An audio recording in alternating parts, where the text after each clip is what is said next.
Moin, willkommen zu einem neuen Video von TR Litzelbusch. Heute machen wir einen Dreierbiester ab von Searching Sparks mit der Zapter als Promo.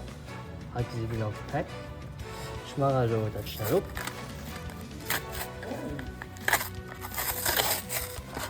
So, dann haben wir E-Pack, 2-Pack, einen dritten Pack. Hier ist die Codecard, hier ist die Promo-Card. Mal schnell ab, mal die Pikachu über.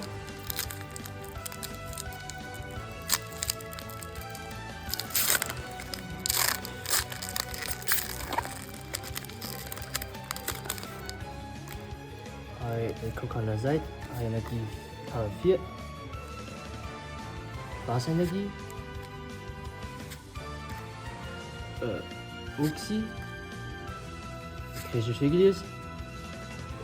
Grejolius, Lively Stadium, Shinotic, Time, Zangoose, Gastrodon, Dialga und zum Schluss noch ein. Oh, der war schon jetzt gerade. Ups. Und jetzt Archulodon Deck, Archulodon Pack.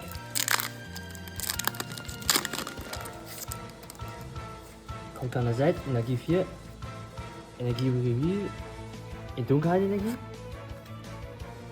Blitzel, Strudel, Kekleon,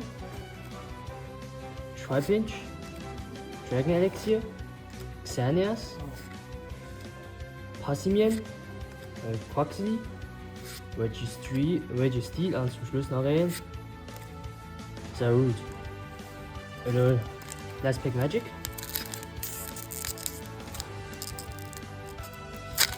Wird schnell abgemacht.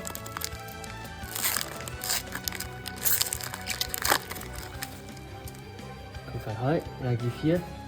Also, Energie Reveal. Metallenergie. Snorlax. Primeape. Rooflet, Trapinch, Sivano, Mirrorstick, Hashberry, Mystic Shurem, Sizzle, Crashophilis, zum Schluss nach der Pikachu EX. Leider nicht der krasse Pikachu EX, aber mindestens die EX. Das ist ziemlich okay für die Biester. Und ja, das wäre für Video an Massive Nutzgruppe.